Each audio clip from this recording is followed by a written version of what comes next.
He was born under the ashen sky of winter's cruelest breath, the boy of ice and shadow. Even as an infant, his cries carried an uncanny chill, each wail a hollow echo in the wind-swept courtyard of Winterfell. Eddard Stark, upon hearing the babe's first lament, ordered the maester to wrap him in swaddling furs of direwolf pelt, and yet the small chamber remained cold as a grave. Lord Stark watched with somber eyes as the child's tiny fists thrashed, his breath visible in the frigid air. There was something primordial in that sudden frost. Catelyn Tully, anxious for her new charge, knelt beside her husband. "This child, Ned." Her voice trembled, though she would not admit fear. "He is different." "Eh," Ned replied, voice low and reverent. "Different as the gods' own jest." They named him Azor, for Catelyn had dreamed that the warrior prince of old had crossed the sea to greet her in midnight vision, and the babe's birth followed on its heels. But names speak more than wishes, and the child answered to none. The servants whispered of his grace's interest.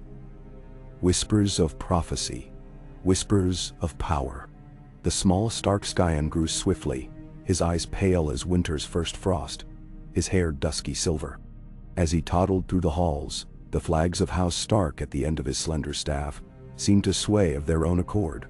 When he giggled, the torches flickered cold blue. When he howled, the stone walls wept frost. Maester Luwin watched these miracles with half-closed lids, quill in hand, his reports growing urgent. "My lord," he wrote, "the child's bonds to this mortal coil seem woven of other threads. I suspect the weirwoods themselves have lent their soul to him." Menendsi. Eddard, sorrowful but resolute, sought counsel in the godswood beneath the branches of the heart tree. There, he pondered fate's cruel weave. A boy born human, yet inexplicably linked to the ancient magics of the land. He pondered also the perils such power would pose to family, to realm. For in the lands beyond, winter's last lifetimes, and winter, it was told, was the longest night of all.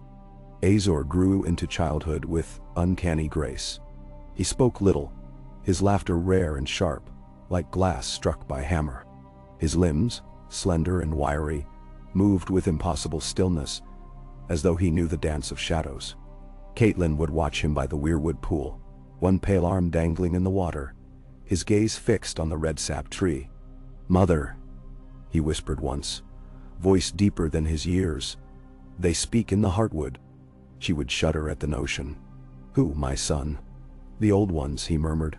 "They ask me to see beyond blood and ice." Eddard forbade Luwin to teach the boy arcane lore. Yet in secret, Luwin showed him the runes, the old words of power. In the study, where wax candles burned low, the maester taught Azor the ancient tongue of the children of the forest. The boy learned as a raven learns to fly, effortlessly, unerringly. When he spoke, the letters formed in the air, frosted motes dancing around his lips. By the time he was 10, Azor Stark could slip into shadows and leave no scent, no echo. He could turn a candle to ice with a whispered word.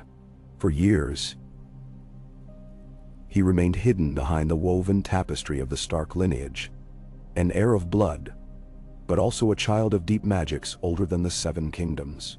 And in the tale of his life, the turning point approached. The night that might have broken him, or forged him anew. It was 7 years after his birth, in a bitter year when the snows came early, and the winds howled like mourning hounds. Rumors reached Winterfell of wights seen by the last hearth, of skeletons clad in rusted steel shuffling through frozen graves. Brandon Stark, Azor's eldest brother, returned from beyond the wall with tales of a great evil stirring, of ice that burned and a crown carved from broken glass. Eddard called a council of his bannermen in the great hall, long after dusk. The hearth fires stamped the faces of lords into scarlet flickers. The wind assaulted the portcullis, groaning like a wounded beast. Azor stood at Ned Stark's side, small in stature but unafraid. His presence calmed the northerners, an odd tranquility amid fear. Catelyn pressed a hand to his shoulder, feeling warmth, not chill. "My lords," Eddard began, voice echoing against stone. "Winter comes as it always does. But this year, it brings an old darkness. I will go beyond the wall. I will see this for myself. Now. A hush fell. Even the crackle of the fire seemed to pause. Caitlin's hand tightened on Azor's shoulder. Ned, she began, but the Lord of Winterfell raised a hand. This is no child's game, he said. If the old legends hold, there's a strain of magic at play, some force that defies mortal ken. I will not send the Rangers alone. My son will come with me. Azor met his father's gaze. His gray eyes shimmered with a pale light. I will go, he said softly. Maester Luwin's face blanched. Caitlин's lip quivered. Eddard nodded once, resolute. So be it. Thus, at dawn, with the first pale light of a winter sunrise, father and son rode north. Bran, abducted folly years past and resurrected in ice, had never left the shadows of that fate. But Azor, the boy who might have been turned into darkness itself, carried his own destiny. Their company comprised a dozen stalwart men-at-arms, Rangers of the Night's Watch, and Arthur Reed, last scion of Greywater Watch, a strange man, older than time, who spoke in riddles. They bore banners of the direwolf, and Borok, the old hound-thatching dog, trailed the column, his coat bristling with frost. In the fading light, they reached the haunted wall of ice. The wall rose above them, a barrier of ancient craft, mist swirling around its crown. The gates gaped wide, hungry for the living, for the dead. The Rangers escorted them through, torches sputtering. Every man's breath glowed in the darkness. Beyond here, Sir Waymar Royce whispered, voice taut, the land grows old. We walk upon bones. Other stepped into the gloom, staff tapping on the ice. And the bones are hungry, he intoned. Beware the hunger. They pressed on, eschewing the old roads, taking a path that wound through frost-limbed forests. Azor walked at his father's side. The deeper they ventured, the colder the wind, as though the very air carried malice. The Rangers murmured prayers to Heimdall's mother, to the Seven, even to nameless old gods lost to time. Azor spoke no prayers. He listened for the trees' answer.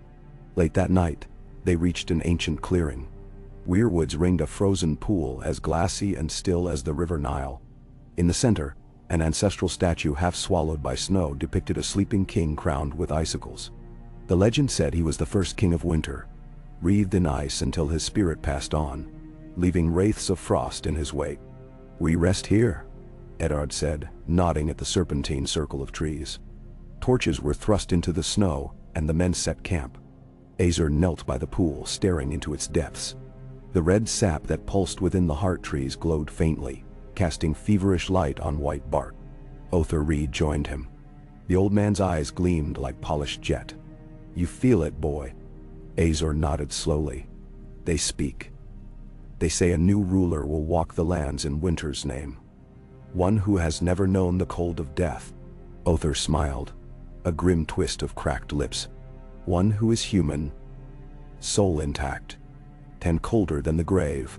Azor's heart pounded in his chest. Then I must be that ruler. The next morning, the world beyond the wall lay draped in silent frost. A wind rose, writhing through the trees like a beast seeking prey. It carried a keening that set teeth on edge, like the cry of 1,000 ghosts. Whites. Sir Waymar Royce breathed, drawing his sword. At his signal, the men formed ranks. Their swords, blessed by the Septons, glowed weakly in the cold dawn. Azor stepped forward, raising a hand. The winds paused, as though uncertain. The Rangers strained their ears. Then, from the forest edge, skeletal figures stumbled into view. Whites in ancient mail, their hollow eyes burning with blue flame. They moved as one, an endless tide of death. The men-at-arms fired their crossbows, bolts, shattering frozen bone. Spears met skulls in shuddering clangs. Shouts rang out, steel rang against steel. And then Azor spoke. His voice was low, tempered by authority. He uttered a word older than the first men, an utterance whispered among the children but lost to mortal tongues. The air around him shimmered, ice crystals spiraling outwards. The whites halted, as if their bones hesitated at the invisible barrier. A hush fell, the frozen world suspended in dread. Eddard Stark called out, "Azer!" Relief and astonishment mixed in his tone. "What are you doing?" Azer turned to his father. "I bind them," he said. "Their hatred is strong, but not beyond reason." Other Reed looked on, his staff glowing with pale green light. "The boy wields power beyond any living man," he whispered. The whites writhed, their blue eyes flickering. They shook their limbs, as though shaking off a spell. Then, one by one, they knelt in the snow, prostrating themselves before Azor Stark. The rangers faltered, uncertain. But Eddard, seeing no deceit in his son's eyes, sheathed ice, his greatsword. "It seems we have a new ally," he said quietly. Azor's gaze swept across the kneeling legion. "Speak," he commanded. His voice, though soft, carried in the frigid air. The foremost wight, clad in noble's raiment, rose and spoke in a voice like cracking ice. The others stir. "We follow no master but the one who commands the winter's will." Azor inclined his head. "Then you follow me, to the wall, to the broken lands, and to the living realm. For winter comes, and the night grows long, but under my rule, it shall not be as before." The wight bowed its shattered skull. "As you command, O Winter Lord." A murmur ran through the rangers.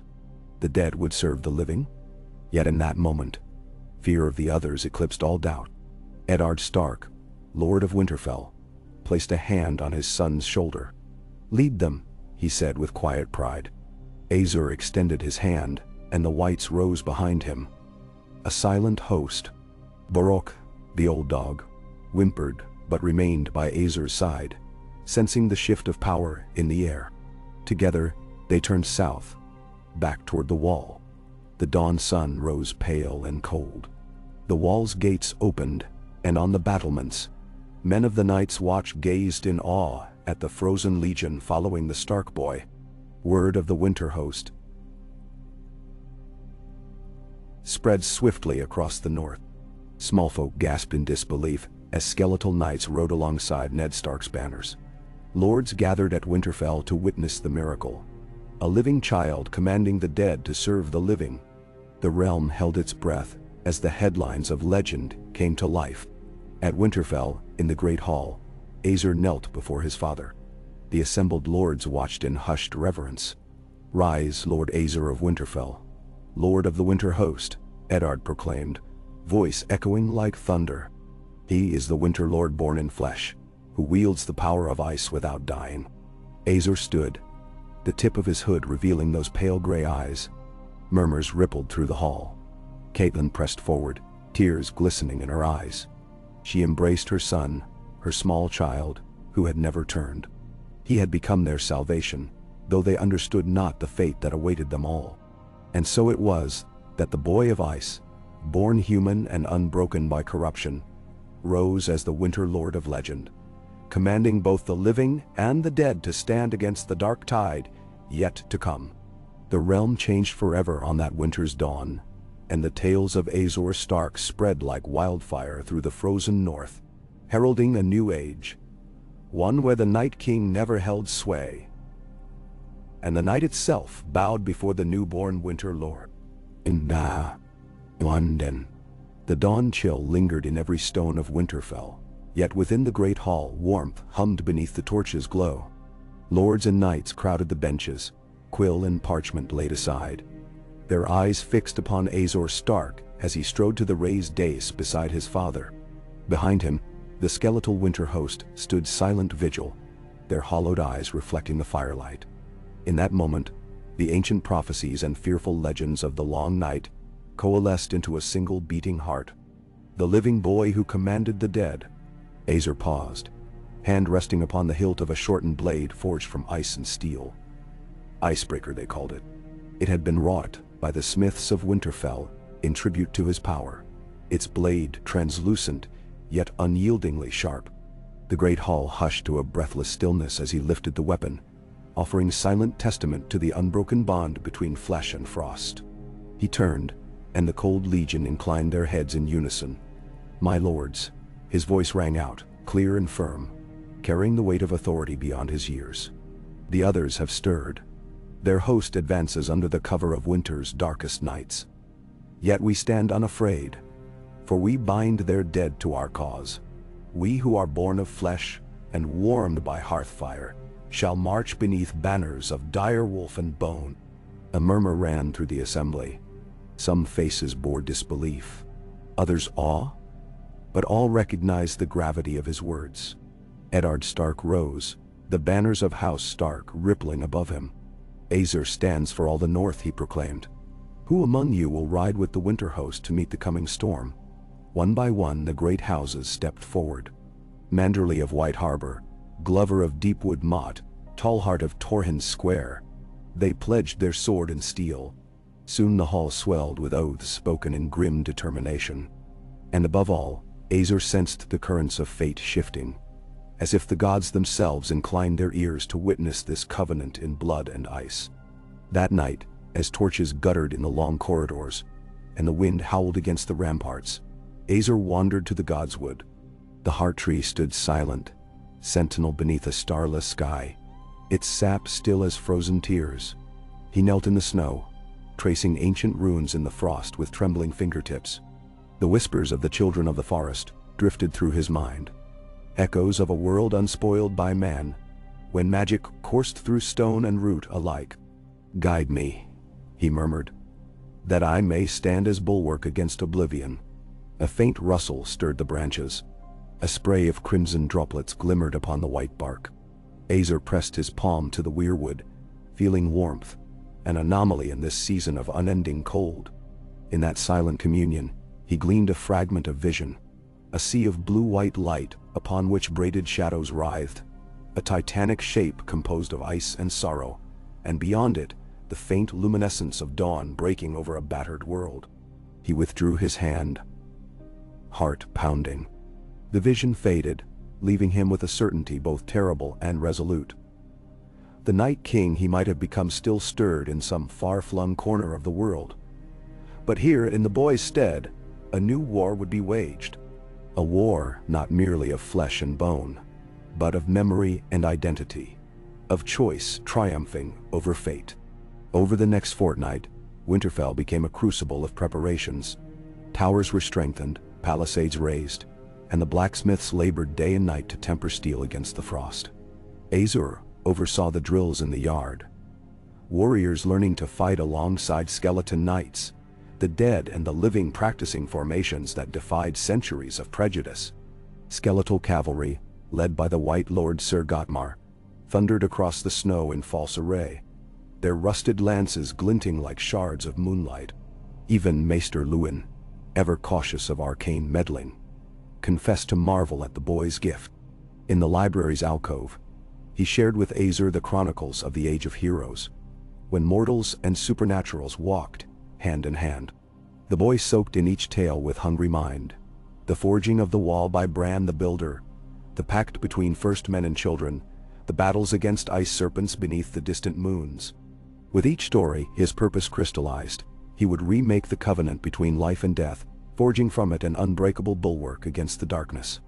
On the eve of the march north, Catelyn found her son in the kennels, where Borak lay curled upon a bed of straw.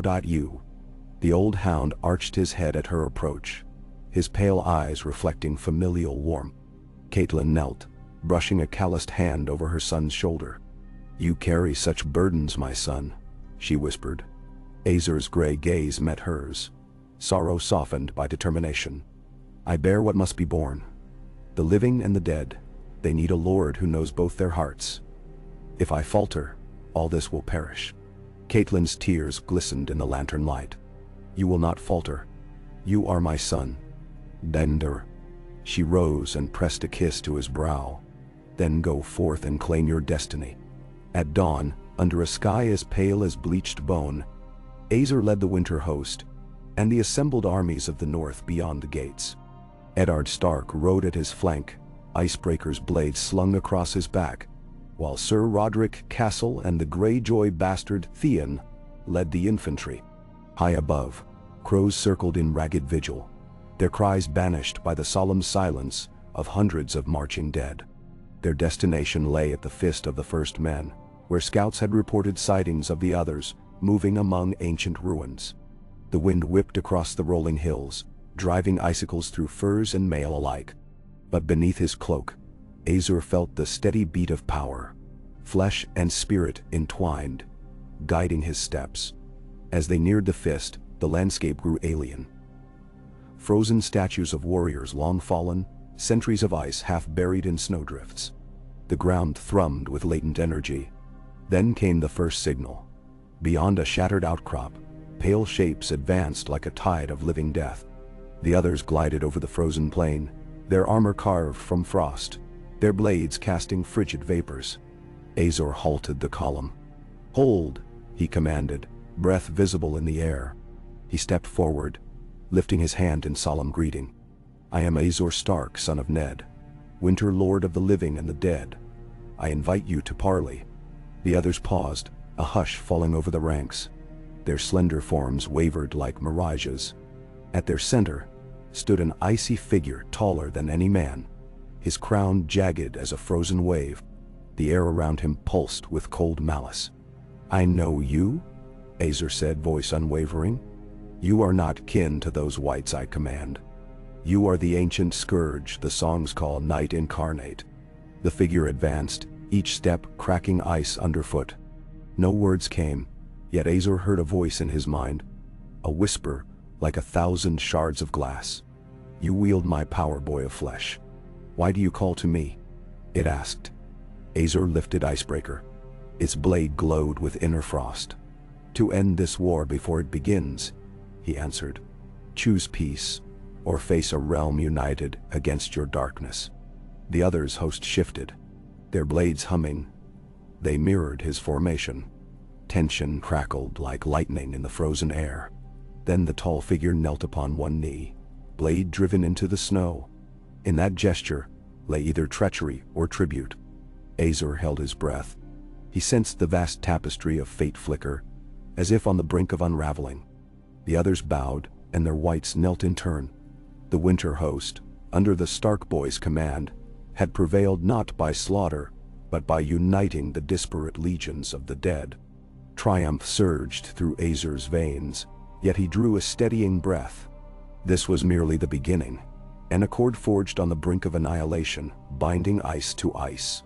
The price of peace would be high, and the realm would look to him to keep the fragile covenant. Eddard rode forward then, placing a hand on his son's shoulder. "You have done what no man or woman could have achieved," he said, voice thick with pride. "A new age dawns." Behind them, the others rose as one, their hollow eyes no longer only instruments of death, but watchers sworn to uphold the treaty. A new choir of frost and bone, united under Azor's command, prepared to march beside the living armies. And so the long march back to Winterfell commenced. The armies of the north flanked by whites and others alike, a grotesque but undeniable symbol of hope. Across the ice-swept wastes, word would spread of the boy who commanded the dead yet remained unturned. A human vessel mastering forces that once threatened to consume the world. What awaited Winterfell was more than triumphant return. It was the forging of a new order. Knights of Ice would share halls with Knights of Steel. Prayers to the old gods and the ancient magic of the children would blend beneath one banner. And at its heart would stand Azor Stark, Winter Lord, bridge between life and death, flesh and frost. A ruler born of prophecy, yet defined by his own choice. As they crested the final ridge, Winterfell's towers rose against the smoky dawn. The banners of Stark and the broken crowns of the other lords fluttered together in the cold breeze. Below, the people gathered on the courtyard walls, eyes wide with wonder. Children pointed at the skeletal knights. Mothers tucked their cloaks tighter, uncertain whether to fear or revere. Azor reined in his mount at the gates. He raised Icebreaker high, and the winter host and living hosts responded in booming salute. The gates opened, and a new chapter began. One written not in blood alone, but in the unbreakable pact of ice and flesh. Inside the walls, the mead halls would echo with strange songs. Hymns to the long-forgotten gods, chants in the tongue of the children, and the unified tramp of living and dead. Masks of horror would give way to curiosity. then to loyalty, as the Stark boy's vision took root. Yet beyond the hearthlight and feasts, challenges festered still. There were those who would decry this alliance as abomination. Old houses steeped in superstition, small folk haunted by nightmares of the dead. A realm unprepared for peace with its ancient enemies could erupt in strife. And far beyond the wall, remnants of the other's host lingered. Perhaps dissenters who scorned the treaty, hungering for blood and ruin. Aezir knew that to maintain this fragile balance, he would journey again. He would cross beyond the wall, judge dissent, and if necessary, wield his power with iron will. But for now, as he entered Winterfell's hall beneath the watchful gaze of his ancestors' direwolf carvings, he allowed himself a moment's satisfaction. He had forged a new dawn from the coldest night imaginable, a human soul standing between death and life, commanding both. In the hush that followed his entrance, Eddard Stark stepped forward.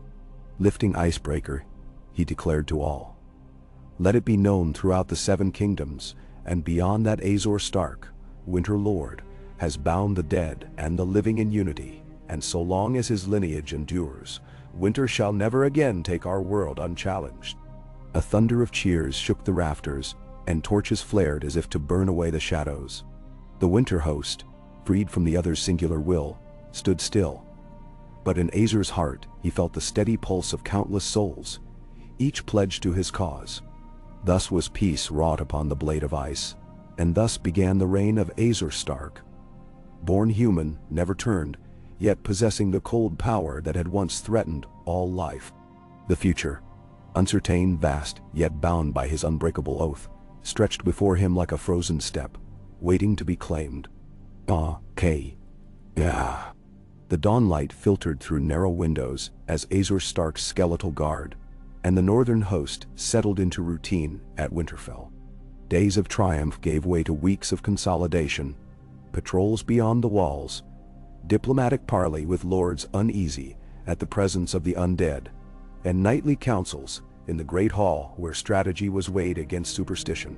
By midwinter, when the cold bit deepest and the battlements groaned under drifts of snow, Aezir convened a council of his closest advisors. Seated around a long oaken table were his father, Eddard Stark, Maester Luwin, Other Reed, Lady Catelyn, Roderick Castle, and Sir Gotmar, the White Knight who had pledged his shattered oath to Aezir's cause. Aezir spoke first, voice measured. "The peace we forged with the others endures, yet divisions grow. Some houses question our legitimacy, others fear that the dead among us are a curse rather than a boon. We must demonstrate that unity of life and death can be stronger than fear." Eddard inclined his head. "We should host a tournament, celebrate our alliance. Jousts, feasts, the works. Show them that men and whites can stand side by side without harm." He glanced at Sir Gotmar. "Let him tilt with our best knights." Roderick Castle grunted.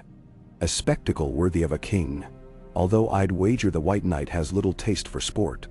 Yet he smiled, envisioning axes and lances. Maester Luwin, however, raised a cautious hand. "We must be vigilant.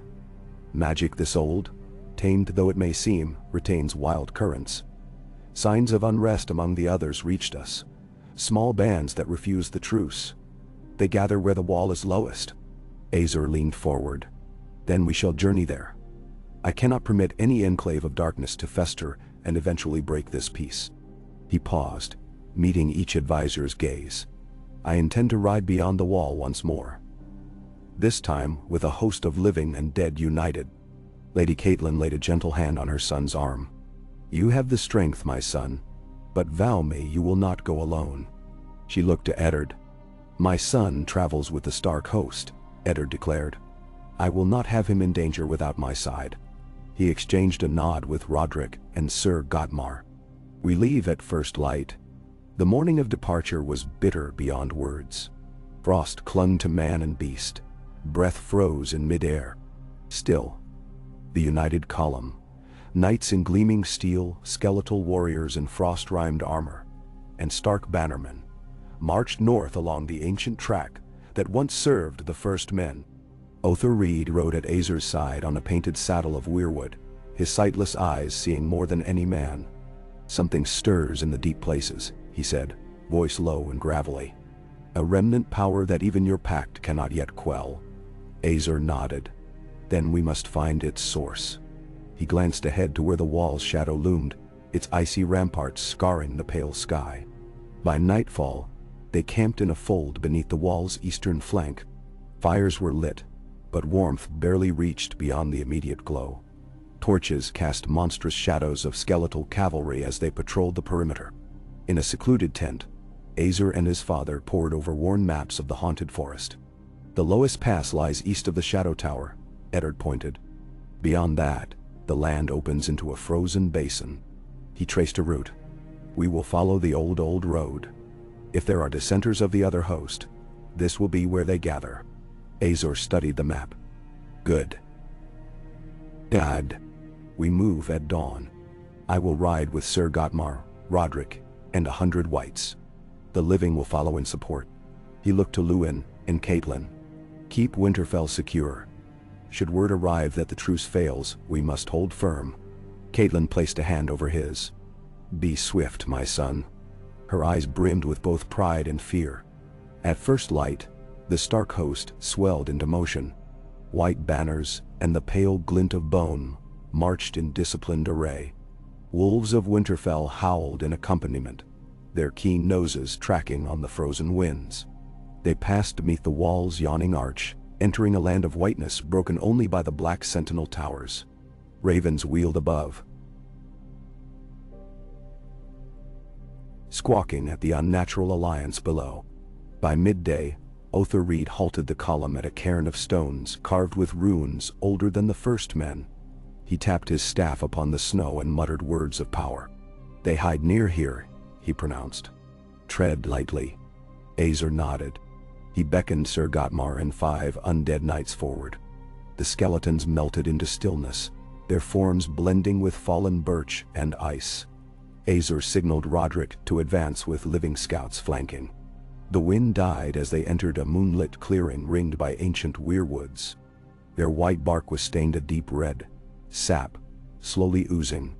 In the center lay a circle of bleached bones. Human. Giant. Something older still. And there, crouched among the ruins, were others in hushed conclave.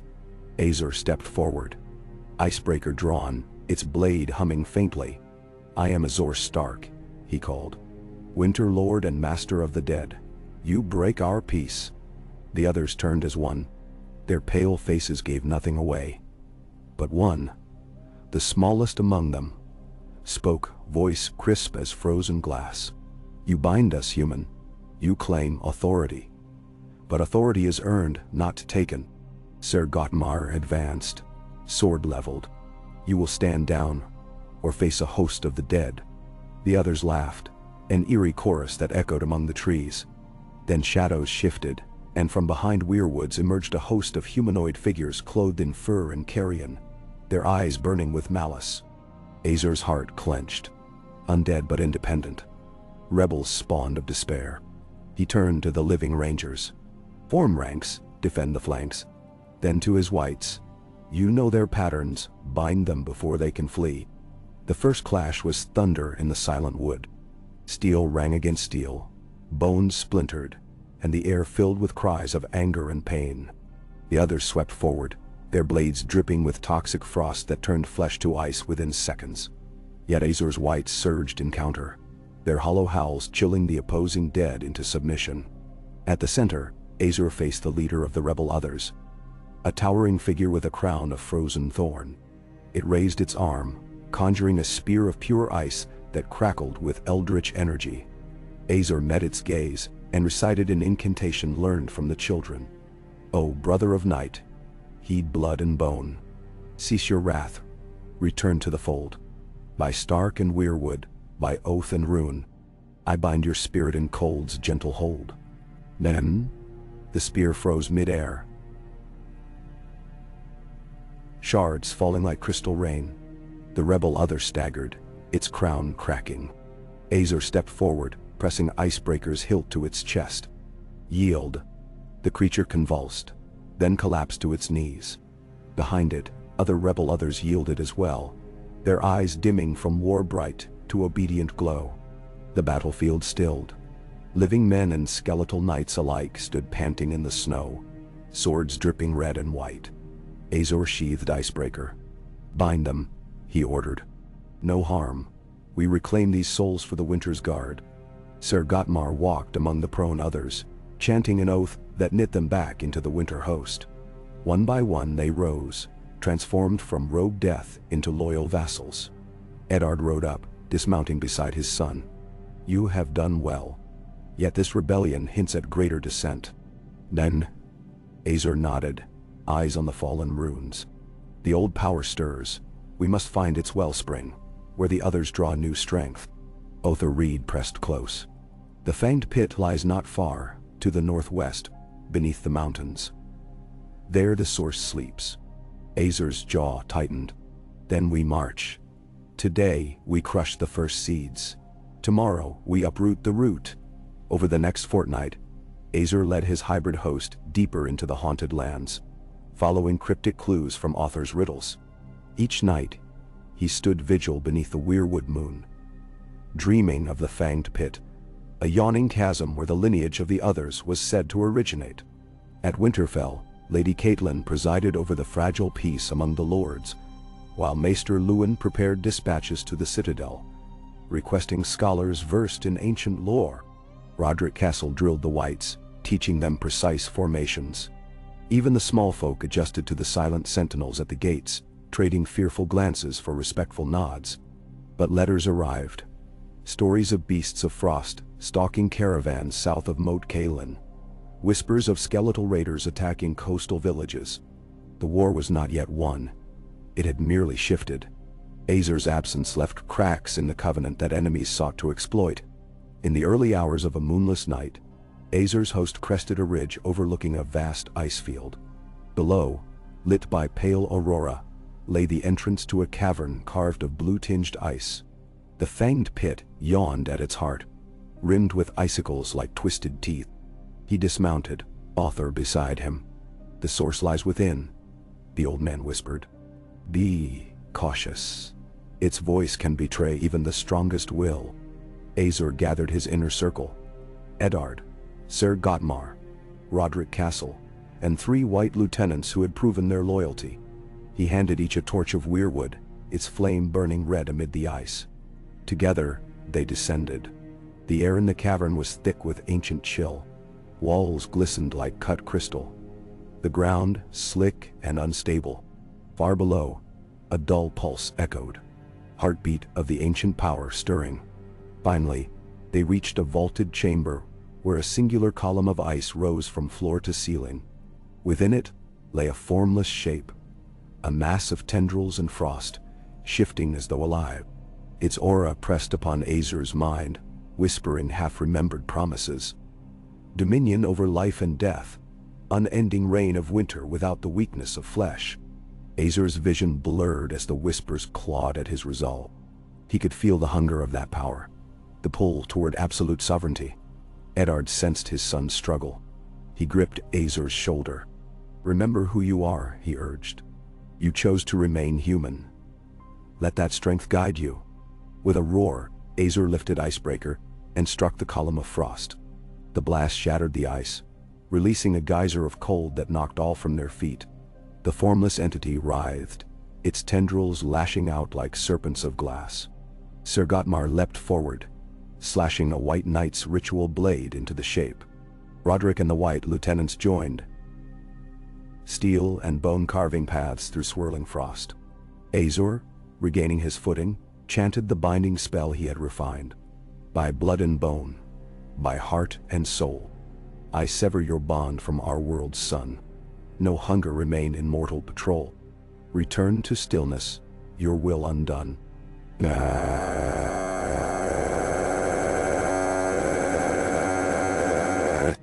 A shockwave rippled outward. The entity shrieked, a sound harsh as metal grinding on stone, and then collapsed into a pile of fractured frost. The cavern trembled as shards rained down. Silence followed, thick and oppressive. Then Othar declared, "It is done. The source is shattered." Azor exhaled, his heart pounding. This ends the descent. No other may rise anew to challenge the realm. They retrieved artifacts from the broken column, runes carved in ice, sigils of power, and burned them in the red flame of the weirwood torches. The fires hissed, steam rising as ancient magic fled. Emerging from the cavern, Azor and his host found the sky brightening with pink dawn. The wall loomed behind them, a silent sentinel, unchanged. He paused at the ridge, gazing southward toward Winterfell. A promise of home. Eddard joined him, pride and relief softening his stern features. "You have done more than quell rebellion," he said. "You have redefined winter itself." Azor smiled wearily. "The realm shall never forget that winter need not spell death, but renewal. Flesh and frost together can endure any night." Father and son rode back to Winterfell, their bond strengthened by fire and ice. Behind them, the winter host followed in solemn procession. Once agents of dread, now guardians of the north. In the years that followed, the legend of Azor Stark grew. At Winterfell, the wall's guardians rode beside skeletal wardens, beyond villages rebuilt beneath watchful roving patrols of living and dead. The Fang Pit was sealed, its cavern filled with earth and old magic that no mortal hand could disturb. The peace held through countless winters. When dragons returned to the skies and wars flared in the south, the north stood resolute, its armies united in a way no other had achieved. And at the center of it all was Azor Stark, Winter Lord and human king, ruling with the tempered wisdom of flesh and the unyielding resolve of ice.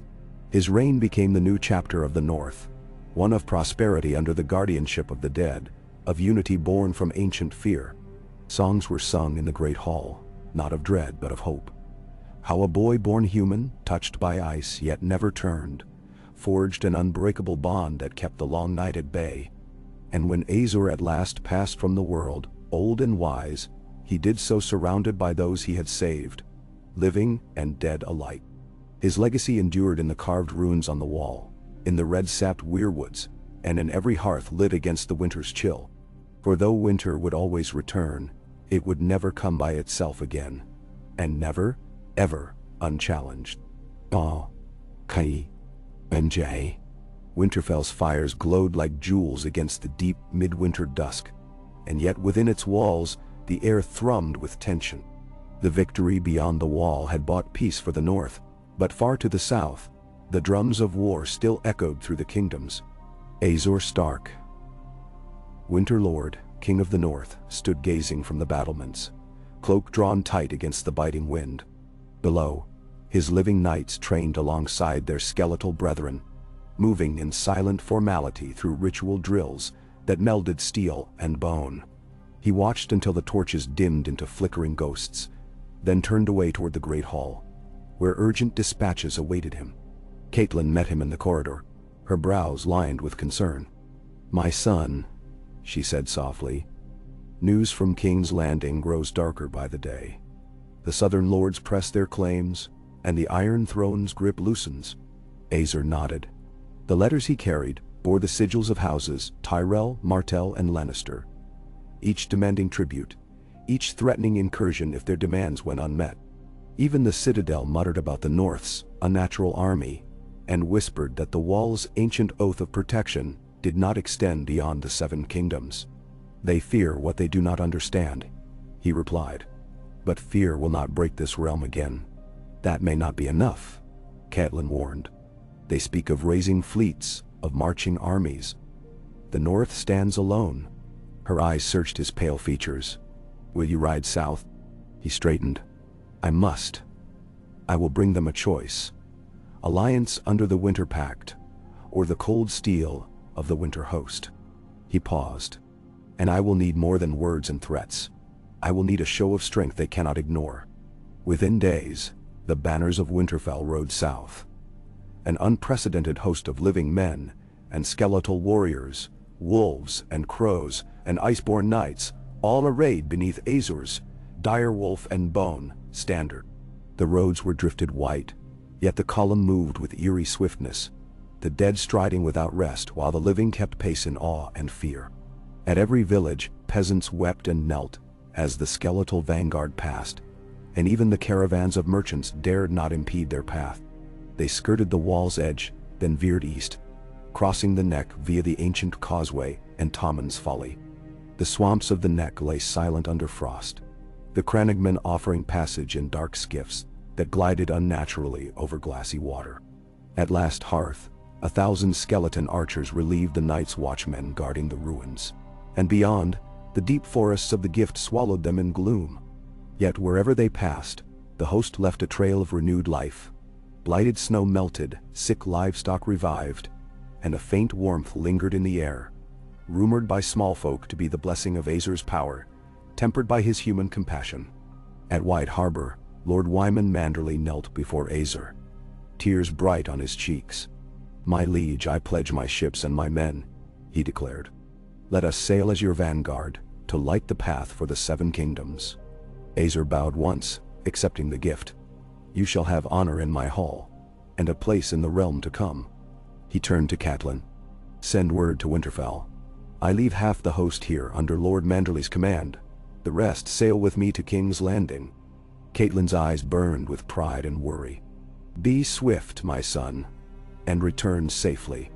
The sea journey south was calm, the winter swell subdued as if the ocean recognized its master. Ice ships from White Harbor led the flotilla, their hulls reinforced with weirwood planks and dragonglass spikes. Skeleton mariners manned the decks alongside seasoned sailors, salt spray freezing on their bared bones into grotesque masks that gleamed in the low sun. Azor stood at the prow of his flagship, icebreaker's blade strapped to his hip, wind whipping his silver hair loose. Behind him, the pale legions formed lines of sentinels, half seen as mists of frost, swirling around their feet. They brought no fear to Azor's heart. He trusted their loyalty, yet in his breast stirred a steady pulse of anticipation. The first meeting with the Iron Throne, the Council of Southern Lords, and the inevitable clash of armies if reason failed. He breathed the salt air deeply. Whatever awaits, he thought, we shall not bow to tyranny. Upon reaching Blackwater Bay, the fleet anchored beneath King's Landing's red walls. The city loomed massive and indifferent, red-roofed and gleaming with banners, not of the stag, but of the crowned lion, the rose, the sun, and the kraken. On the docks, Goldcloak stood at attention, swords crossed and torches flaring against the twilight chill. The hand of the king's envoy, a lean man in black and gold, approached in trembling courtesy. "Your Grace," he cried, bowing so low his brow scraped the cobblestones. "The king bids you welcome. He awaits your words." Azor disembarked, boots crunching on frosted boards. Crows shrieked overhead as he passed under the city's gates, the hosts of living and dead filing in behind him. Servants trailed torches in their wake, while citizens shrank into doorways, uncertain whether to worship or flee the uncanny procession. The throne room awaited. A cold hush fell as Azor entered upon the silent floor of polished obsidian. The Iron Throne, jagged steel blades fused in twisted agony, stood empty, but upon its dais sat the hand of the king, Lord Osmond Frey, flanked by representatives of the major houses. They wore their silk and velvet with practiced ease, though glances at the skeletal guard betrayed their dread. Azor advanced to kneel on one knee, cloak falling back to reveal the ivory and silver cuirass he had had forged for this audience. "I am Azor Stark," he declared, voice echoing off stone pillars. "Heir to Winterfell, Winter Lord of the living and the dead, uniter of the Iceborn and the warm-blooded. I come with terms for the 7 kingdoms." "Dum?" A ripple passed through the assembly. Catelyn and Eddard remained just behind him, silent witnesses. Across the hall, the southern lords shifted in their seats. Lord Frey rose, expression unreadable. "Stand, your grace," he said, voice measured. "Your terms?" Azor rose. "First, acknowledge the Winter Pact. No army shall pass north of the wall without my leave, nor shall the north be called to war beyond its borders without my consent. Second, in return, I pledge the north's full fealty to the Iron Throne, should it uphold the pact. Third, those in the 7 kingdoms who border the north must contribute to its defense against any host from beyond or beneath. Fourth, a seat on the small council for House Stark to ensure the realm's governance reflects all the kingdoms. Then Daral. Silence settled like dust. The southern lords exchanged glances. Frey's lips twitched. Bold terms, he finally said. The Iron Throne has long stood as the bulwark of the 7 kingdoms. Why should we accept the word of one boy who commands the dead? Azor's pale eyes flared. Because none can wield nor withstand the power I hold. The others once came south to devastate your lands. I command their dead to guard you. I bring peace through unity of life and death. Refuse, and I will lead my host against the realm until you do. Then Dawa. Murmurs rose. Some lords paled. Frey's hand hovered near the pommel of his sword. Then Caitlin stepped forward, regal in her mourning cloak. My lord? She said, voice soft yet firm, the peace we offer is not tyranny. It is salvation. The North stands alone against winter's might. Together, we can survive any storm. In the hush, the hand considered. We will deliberate, he said at last. Return to Winterfell by first moon of spring for our answer. Azor inclined his head. I depart as commanded, but know this. The pact expires with the moon's passing. Until then, the North remains vigilant. The return voyage was silent. On the deck, Azor stood beneath cold stars. Beside him, Eddard and Caitlin exchanged hopeful glances. They will accept, Caitlin whispered. Eddard nodded, gaze hard. They will, or my son will show them the fury of winter unbound. Below decks, the skeletal wardens roused at his words, joints creaking as if awakened by destiny. Azor sheathed his doubts like armor. Whatever the outcome in King's Landing, he knew the North would stand by him. As the ship slid into White Harbor's frozen inlet, torches lit the walls of his home province. Word of his audience had spread. Citizens lined the docks, cheering as he emerged. Lord Manderley knelt to present tribute. Barrels of rare Arctic fish hunted direwolf pelts, and an armada bolstered by merchant vessels. Azor accepted the gifts with solemn grace. Turning to Caitlin and Eddard, he allowed himself to smile. The realm may yet come to understand, he said. But whatever they decide, Winter's shield stands firm. And so, with iceborn knights and living bannermen in his wake, Azor Stark rode once more into Winterfell. The banners fluttered amid the swirling snow, promise of peace and power woven together in direwolf and frost.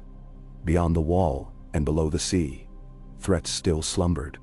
Yet for this night, at least, the North held its breath, and then lifted its voice in triumphant song, for its lord had returned. The host of Winterfell settled into the rhythms of ordinary life, even as the realm braced for what might come. Winter's grip had loosened only slightly. The snowdrift still lay thick in the forests, and each dawn found the battlements rimed in frost.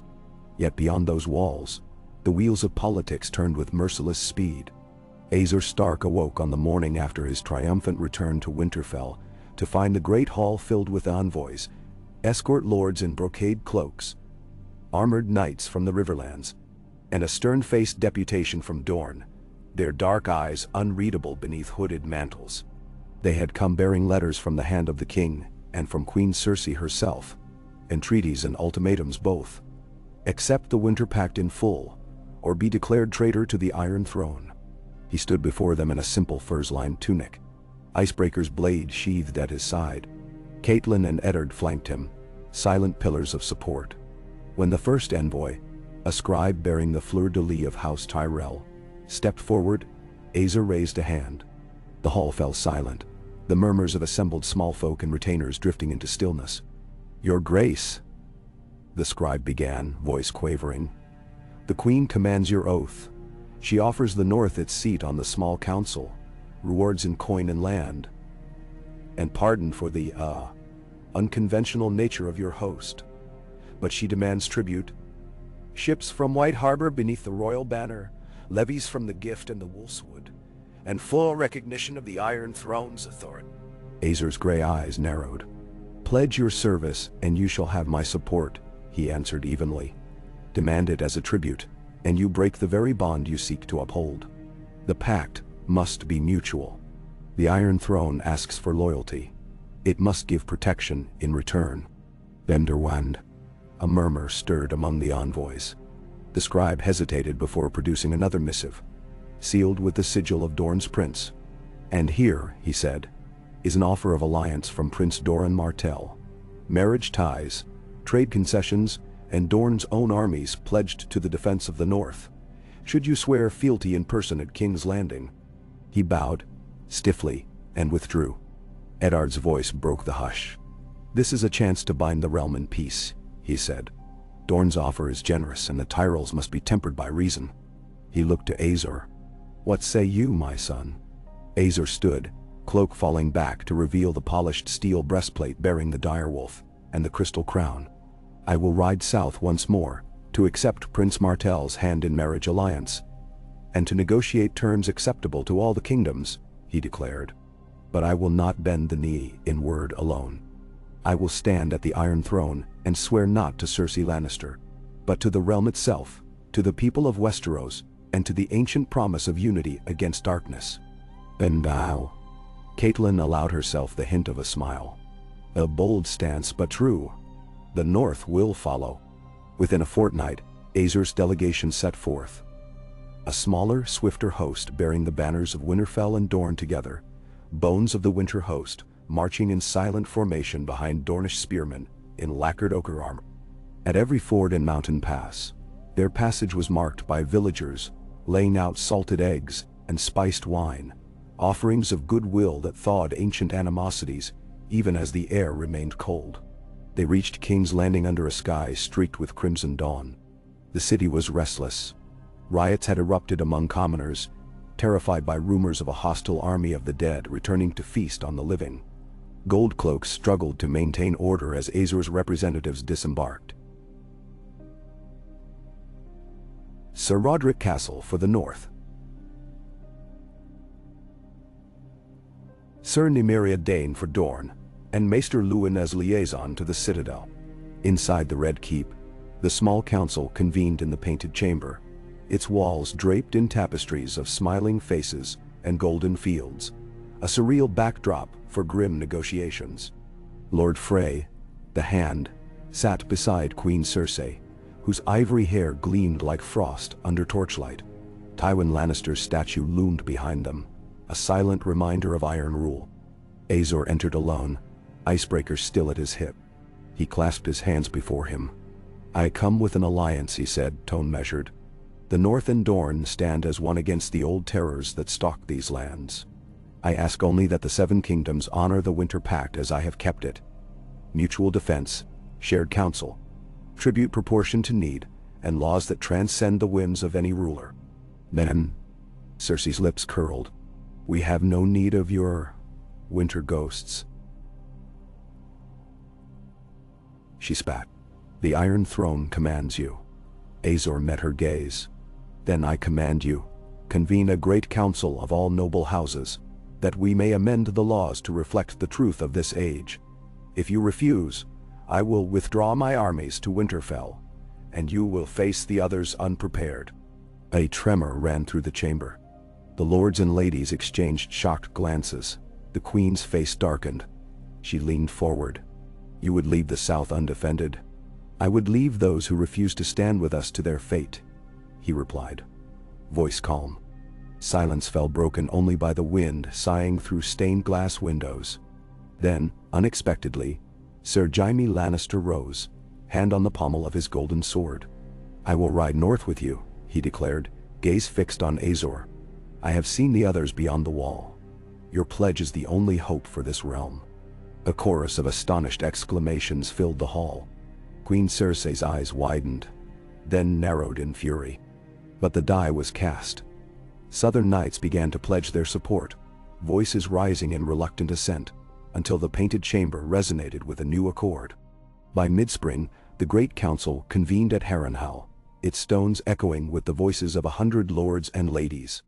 There, beneath broken arches festooned with ivy, Azor Stark stood alongside Lady Nymeria Dane and Sir Jaime Lannister as they proposed the Winter Accords, a charter securing the northern borders, regulating the use of the Night's Watch beyond the Wall, and enshrining the Winter Host as a legitimate arm of the realm's defense.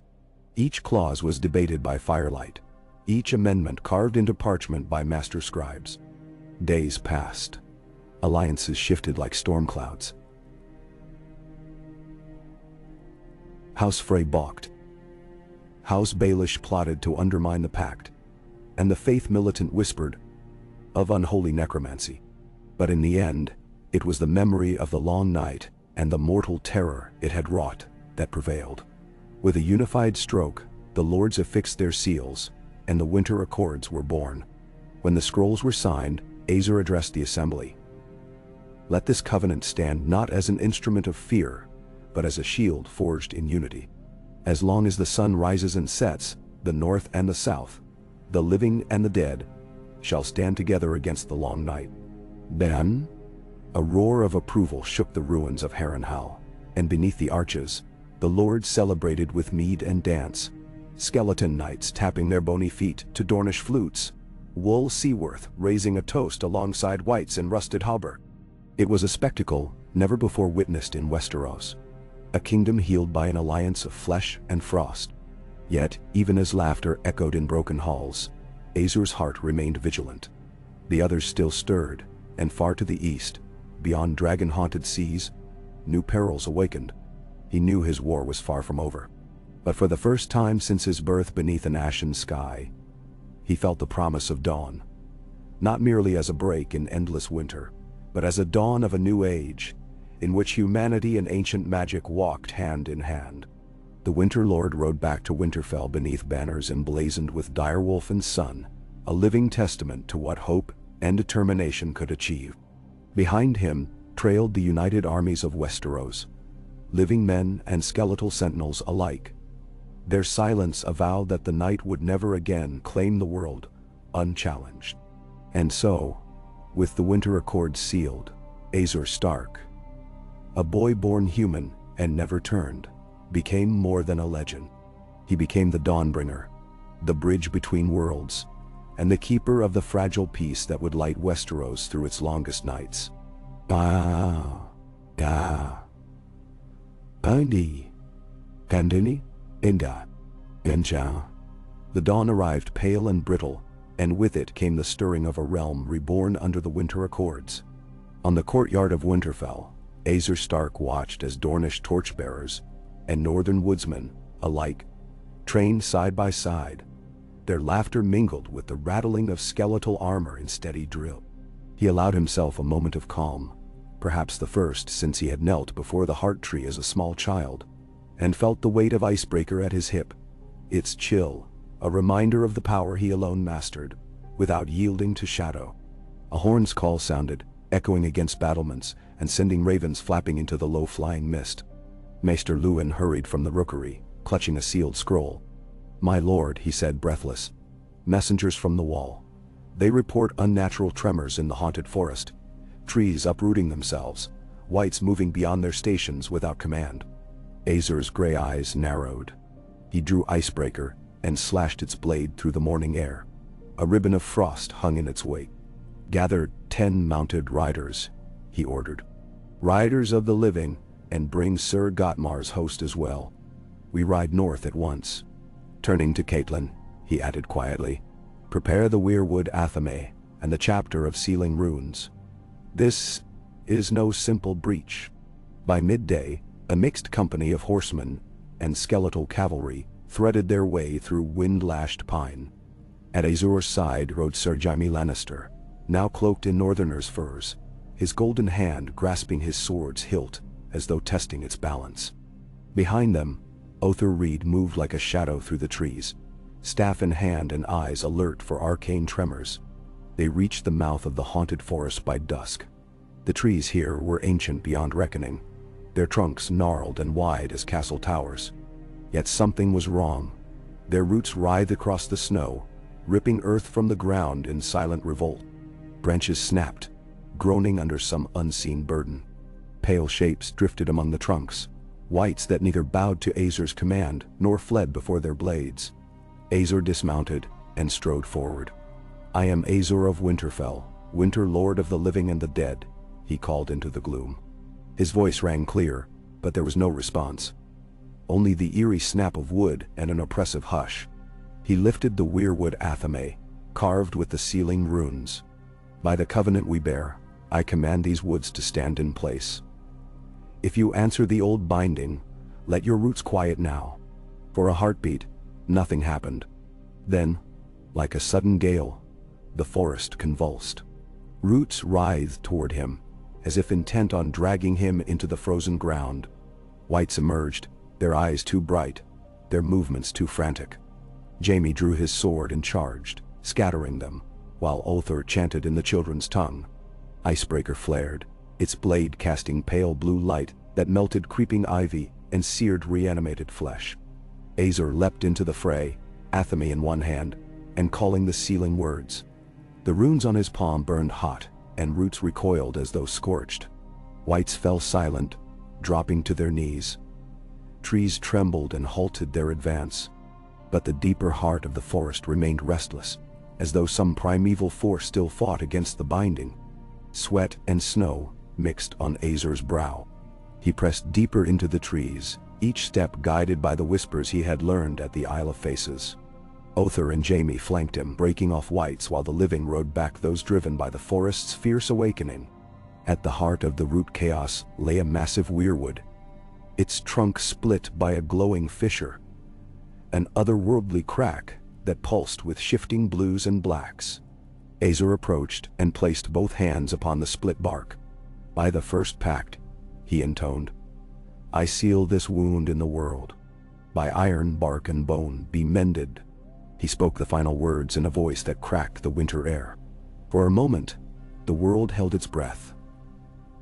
Then the fissure snapped shut, sealing with a splintering crack, and the weirwood exhaled a gust of wind so fierce it extinguished torches. When the gale subsided, the forest lay still. The roots retreated, the whites stilled, and the single weirwood stood whole once more. Azor sank to one knee, breath ragged. Jaime knelt beside him, pressing cloth to a cut on his arm. "You did it," he said, voice low. "Again." Azor nodded, exhaustion washing through him. "The forest's heart was wounded," he replied. "Healed it is." He rose, raising Icebreaker in triumph. "Ride back to Winterfell. Send word that the binding holds. For now. But this was a taste of what waits beyond." 2 weeks later, as the Court of the North convened in Winterfell's great hall, lords and ladies spoke of Azor's deeds in hushed reverence. Yet behind their grateful faces lay worry. The mended forest might erupt again, and elsewhere in the realm, similar disturbances flickered like sparks in dry wood. The other's power had been checked, but not ended, and something older, wilder, stirred in the veins of the world. In the black chamber beneath the castle, Maester Luwin spread ancient scrolls and crumbling tomes before Azor. "Here," he said, pointing at a diagram, "the children speak of 7 seals upon the world, forests, mountains, rivers, skies, and so forth, each held together by magic. We have sealed the forest of the haunted wood, but 6 remain." Azor's gaze passed to the weirwood heart affixed above the hearth. "Then our task grows," he said. "We must find the other seals and stand guard over each." He paused, set out scouts to every corner of the realm. The Frostfangs, Cape Kraken, the Shivering Sea, wherever the old magics lie dormant. Catelyn entered, her cloak clasped with a direwolf brooch. "My lord, the southern lords grow restless with your absence," she warned. "They demand your flesh and blood on their fields, not just your power in the dark." Azor nodded, a thoughtful crease forming between his brows. "Then I will ride again, to Storm's End and Highgarden, to pay court and strengthen alliances. But before I go, I must secure the next seal." He drew a map. "The Isle of Tears lies to the west. its marshes whisper of weeping spirits bound by iron stakes. "We sail at dawn." Caitlin placed a hand on his shoulder. "As you command, so we follow."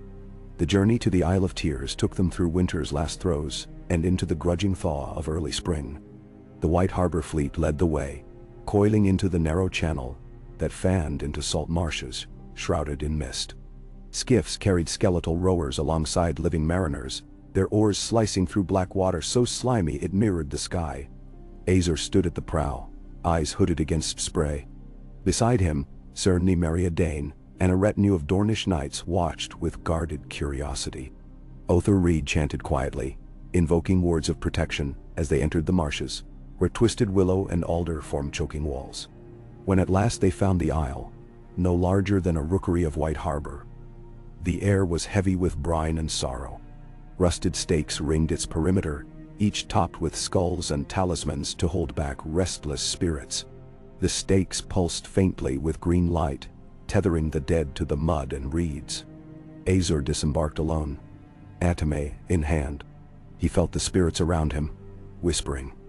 Sorrowful, trapped between worlds, he approached the nearest stake and placed his dagger at its base.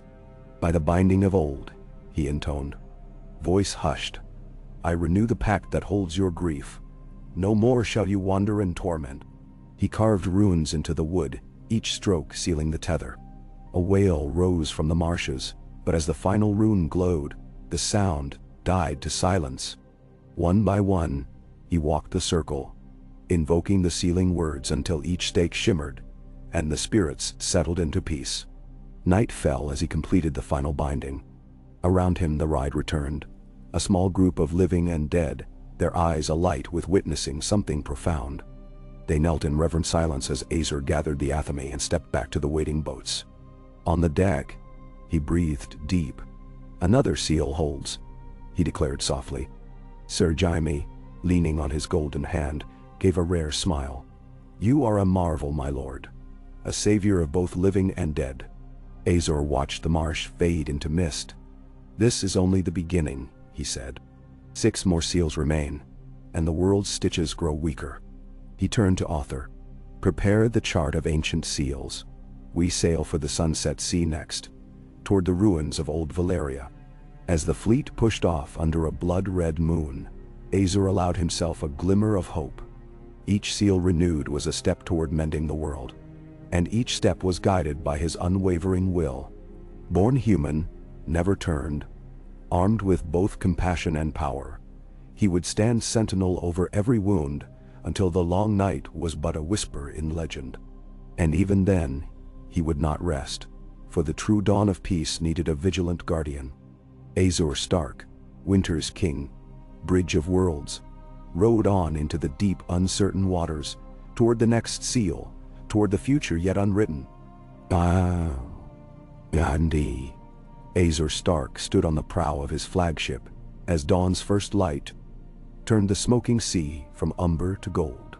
Behind him, the Dornish captains and northern mariners waited in respectful silence, their vessels strung in a long, wavering line. Ahead, the Bone Mountains rose like shattered teeth against the pale sky. In the hinge between sea and stone lay his destination. The Sapphire Spire, a tower carved from a single prism of living sapphire, whose top vanished into the swirling clouds. He drew a slow breath of salt-tangent air. This would be the final trial, the sealing of the sky's fractures that had begun to darken the world with unnatural storms and lightning that split the night. If he failed here, no valley grove or fiery ruin would remain unshaken. But if he succeeded, the long night would be undone once and for all. As their flotilla threaded the narrow channel beneath the mountain's spurs, the wind shifted, bringing the scent of ozone and something colder, an echo of winter's heart. Other Reed stood at Azor's side, eyes closed, chanting softly in the old tongue. Behind them, skeletal helms creaked as the dead rode the decks, their hollow sockets fixed on the looming spire. When they disembarked, it was upon a shore of black sand, where veins of sapphire peered through the stone like tears of the sky itself. The path to the tower wound upward in spiraling switchbacks, hewn from the living rock. At the base, 2 sisters, guardians of the spire, waited. Women older than any northern map, their braids threaded with silver wire and sapphire chips, their eyes reflecting the storms above. Azer of Winterfell, one intoned. Voice like wind through hollow bones. Hair to ice and bone, you seek the oracle of the sky. Know that it demands a price beyond blood. The heart must be laid bare, the soul unmasked. And Azer met her gaze without flinching. Then let no truth remain hidden. I come to bind the sky, not to bargain. She inclined her head, and the sisters swept aside the great doors of sapphire. Inside, the light was refracted into 1,000 hues, dancing along crystalline walls. The air crackled with latent power. Each breath tasted of lightning. They climbed in silence, each step ringing like harp strings. Far above, thunder rolled. When at last they emerged onto a balcony that encircled the spire's crown, the world fell away into a storm-churned void. Rain fell upward. Lightning forked in every direction. In the center of the balcony stood the oracle, a figure draped in translucent veils of blue glass, crowned by a halo of living storm. Her voice, when it came, was everywhere and nowhere. Child of flesh and frost, why do you seek the sky's binding? Azer stepped forward, weirwood athame in hand, an icebreaker by his side, because without it, the storms will rend the world asunder. I have sealed forest and marsh, ash and bone. Now I bind the heavens themselves. Many. The oracle raised one hand, and a bolt of lightning struck the balcony's edge. The power surged toward Azer, testing his will.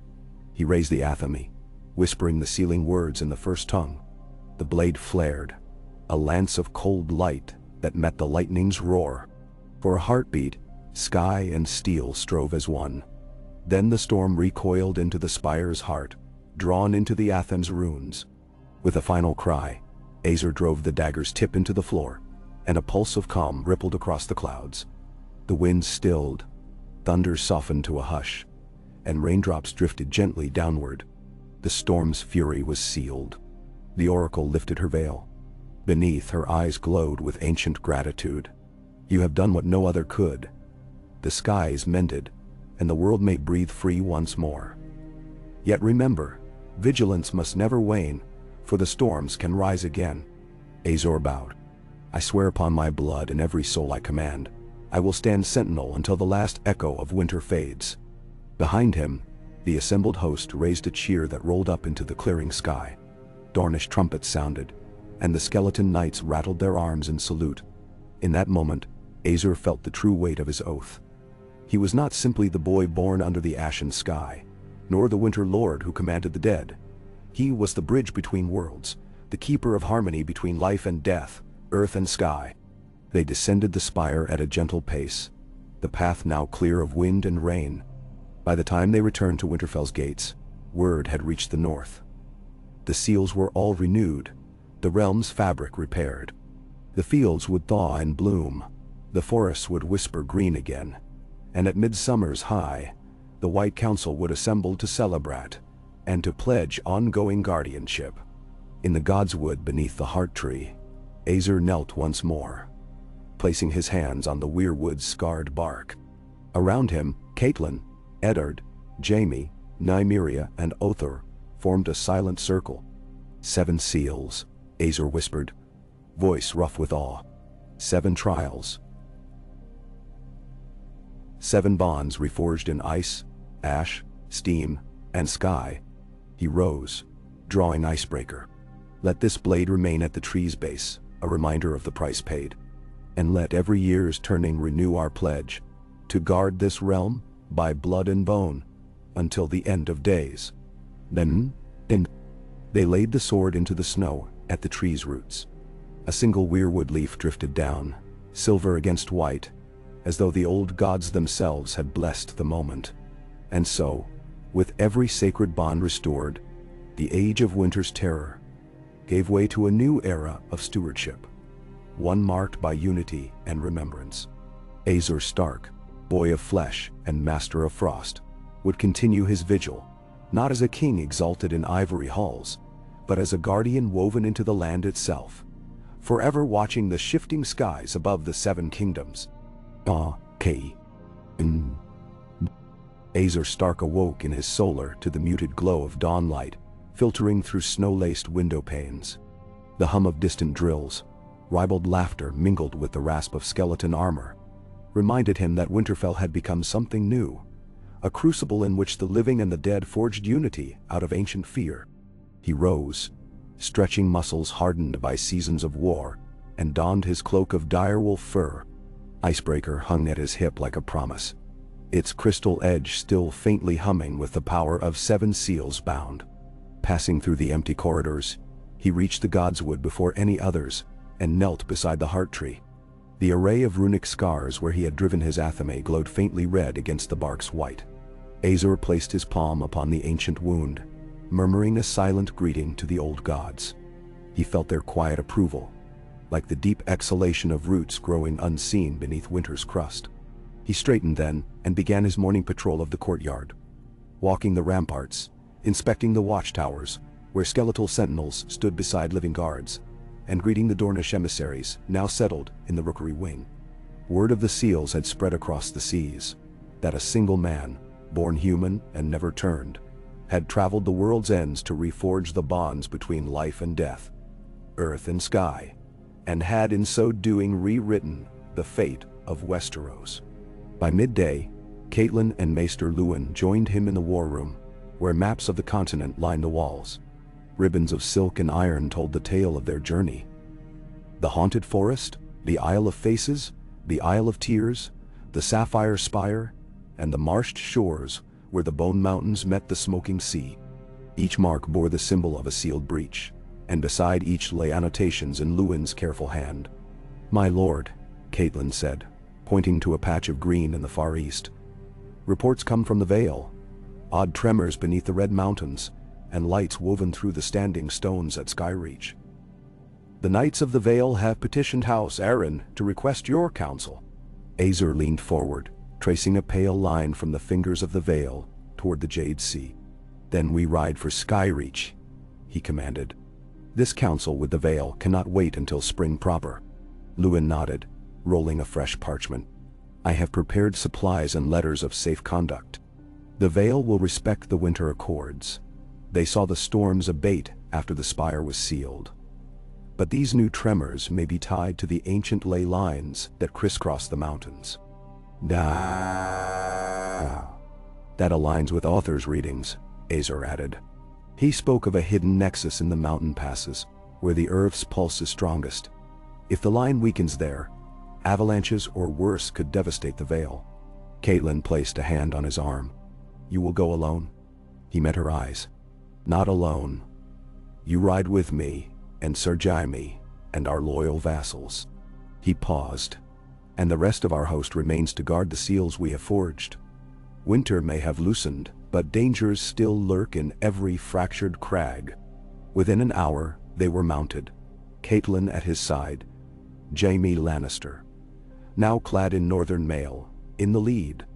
A retinue of Dornish knights marched alongside Stark household guards, and a cadre of skeletal trackers from the Winter Host moved silently at the rear.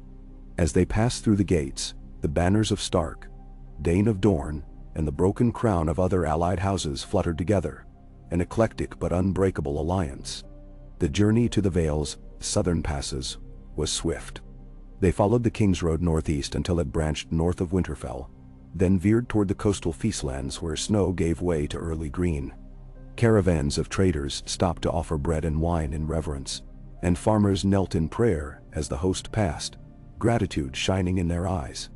When at last they reached the foothills, the air grew glaringly bright, as though reflecting every emotion held in Winterfell's cold.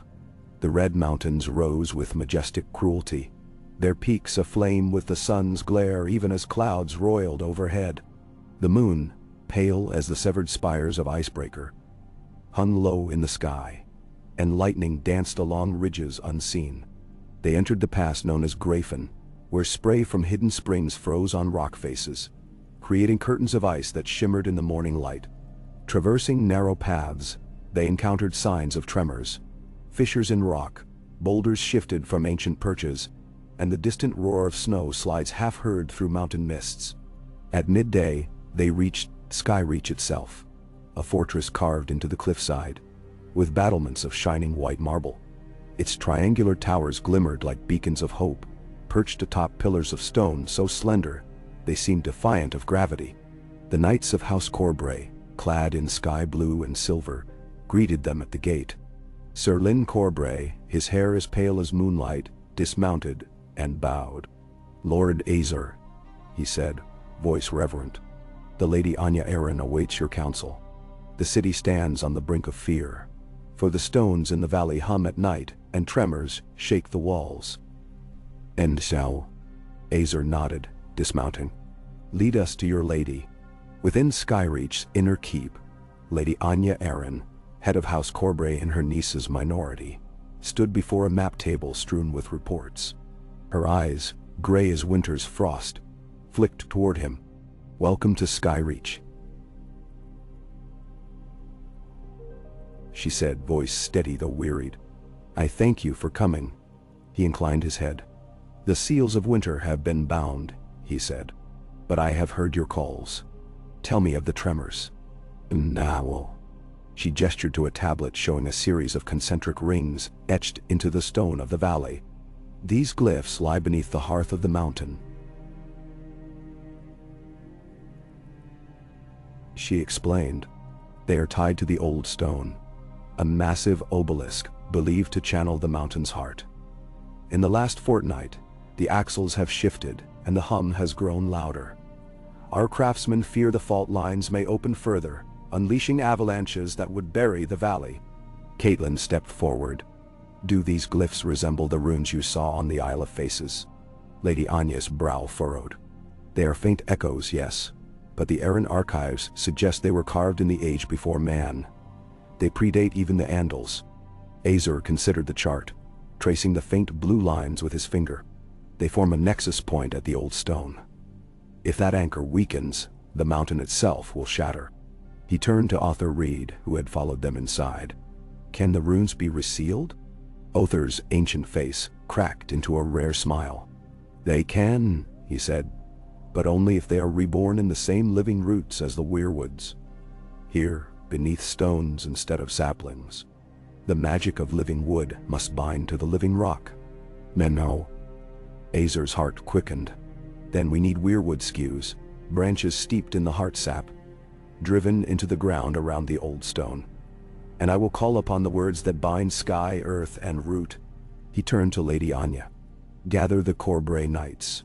We ride at dawn to the valley floor." At first light, they descended into the hollow of the mountain pass. Snow drifts gave way to rocky outcrops and half-frozen streams. In the center lay the old stone, a monolith of granite, 20 paces tall, its surface etched with glyphs that pulsed with a dull blue glow. Around it, spikes of iron and steel had been driven by nervous hands, now twisted and buckled by tremors. Corbray men-at-arms stood guard, their boiling oil cauldrons idle beside hastily erected barricades. Townsfolk clustered at the edges, fear painted across their faces. As Azer and his companions emerged, a hush fell. The air carried a low rumble, as though the mountain groaned to be heard. Azer placed a hand upon the old stone, feeling its heartbeat in his palm. Slow, labored, as if wounded, he withdrew, raising the heart-sap-soaked weirwood skews. With Caitlin, Jaime, and Othar, he began the ritual, carving runes of binding into the bark, whispering the primal words in the first tongue.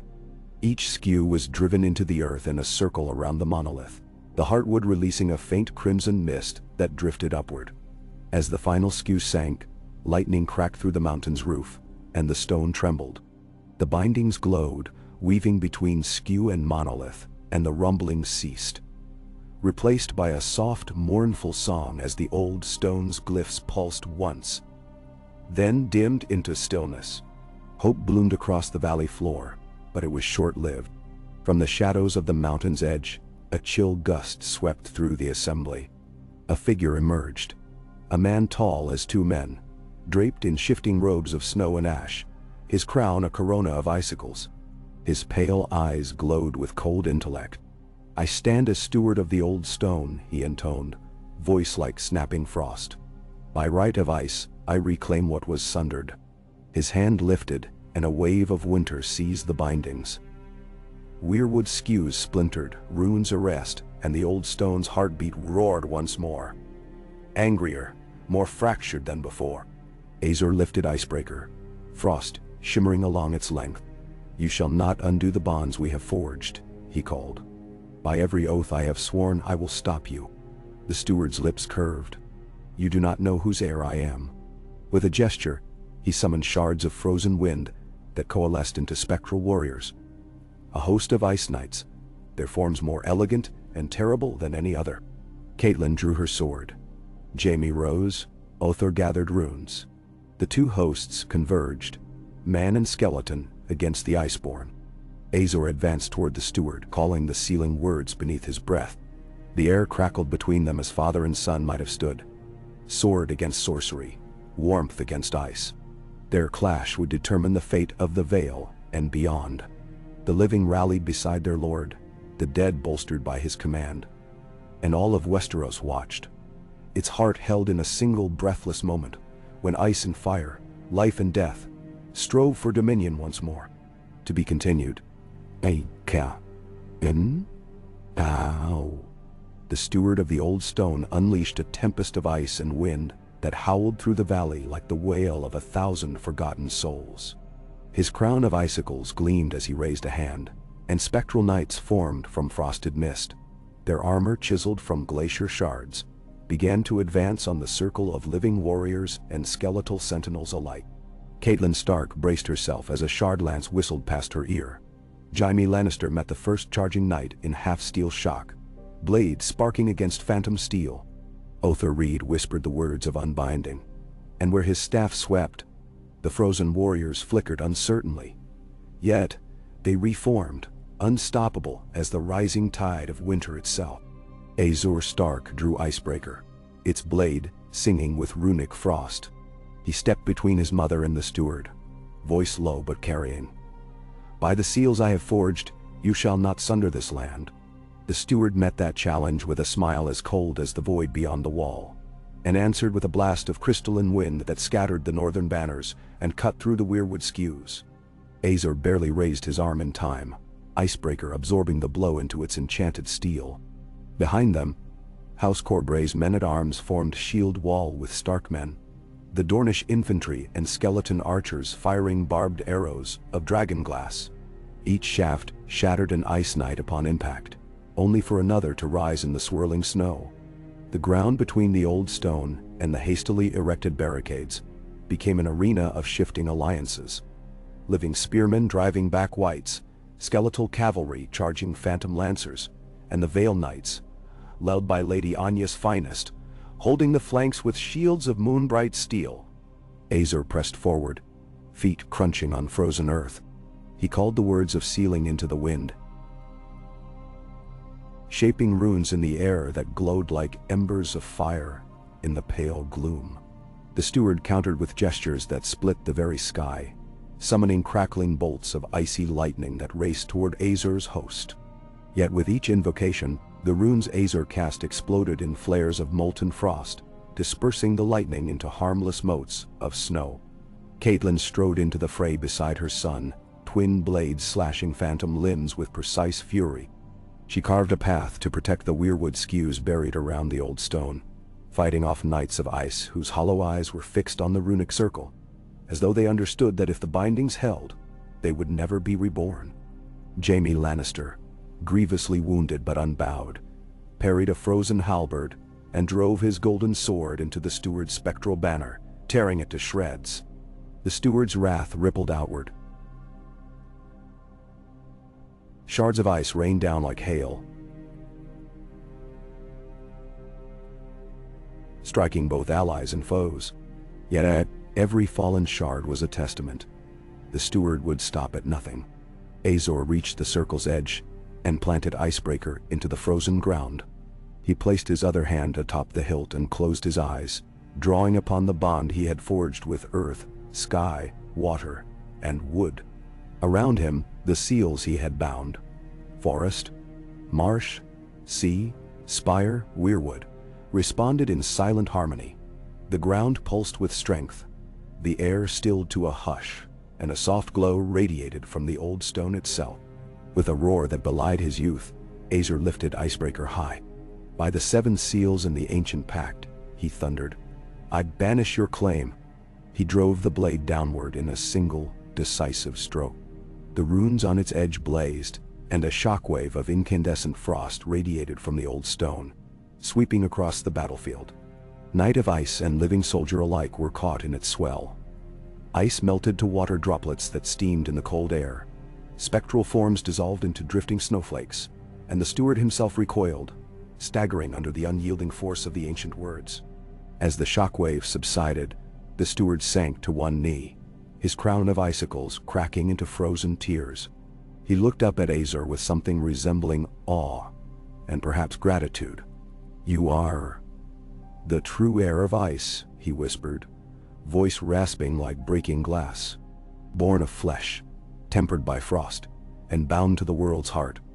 You alone could bend me." Azer's breath came in heavy gusts of vapor. He sheathed Icebreaker and extended a hand to the steward. "Rise," he said. "The seals hold. The mountain's heart is whole once more." For a moment, the steward hesitated. Ancient powers clashed with newfound human compassion, then took Azor's hand. As he rose, his spectral form shimmered, and with a final flicker of pale light, he dissipated into a breeze that rustled the weirwood skews. Around the old stone, the bindings glowed softly before settling into stillness, runes carved in wood and earth alike. Silence reigned. The surviving ice knights had vanished, the tempest quelled. Corbray swords unclenched, Dornish spears lowered, and the skeleton knights of the winter host stood silent sentinel once more. Caitlin knelt beside Azer, pressing a hand to his shoulder. "It is done," she said softly. He nodded, voice hoarse, yet fierce with triumph. "The Vale is saved, and with it, all of Westeros stands a chance." Word of the victory at Skyreach spread swiftly. From Winterfell to King's Landing, from the Neck to Dorne's golden sands, the bards sang of the boy born under an ashen sky who had bound the seals of the world sevenfold, wielding runes and steel, earth and frost, forging unity between life and death. The Winter Accords became law of the land, ratified by every great house, and the Night's Watch, its ranks bolstered by blonde-haired recruits and skeletal sworn brothers, stood vigilant on the wall, guardian of the realm's peace.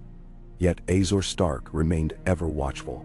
He returned to Winterfell as spring unfurled its tentative green, vetiver grasses pushing through snow-softened soil, weirwood leaves trembling with new life.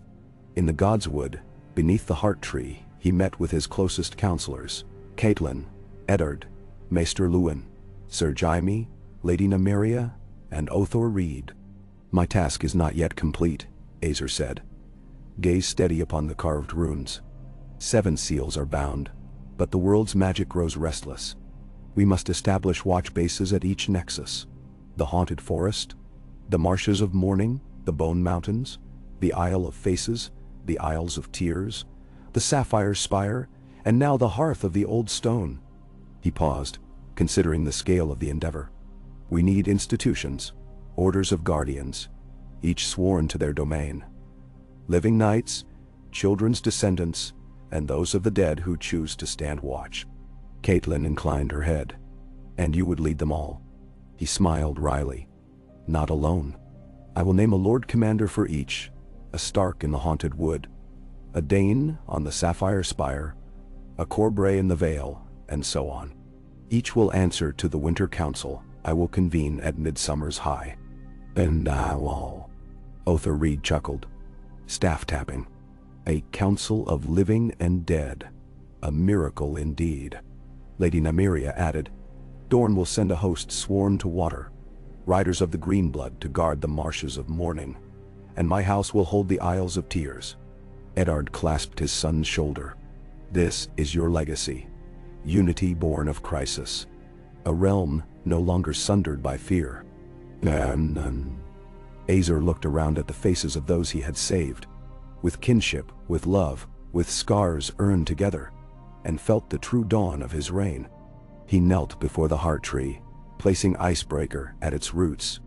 Let each council meet here, at the longest day, to renew their oath, and let the old gods bear witness. Rising, he surveyed the grove, where runic scars glowed faintly after a lifetime of winter's hold.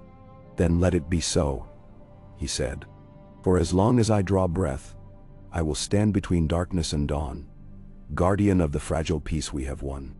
Born human, never turned, yet master of frost, I will keep this realm, by oath, by blood, and by steel. Manderwan said. Behind him, the assembled rose in unison, their voices echoing through the godswood. The winter host rattled their armor in salute. Living bannermen raised their swords. Children's descendants whispered blessings, and the wind carried their vow into the branches, into the earth, and across the sleeping seas. And thus, the world was guarded, not by walls of ice alone, nor by armies of the living or dead alone, but by a covenant of all. A brotherhood of flesh and spirit, root and bone, bound forever by the courage of a boy who chose to stand unbroken against the long night. Oh, Kai. Ah. Oh, Inda.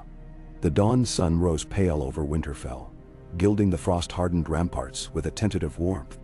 Azor Stark stood atop the highest tower, Icebreaker sheathed at his hip, cloak of direwolf fur clasped at his throat, gazing eastward toward the Vale and beyond.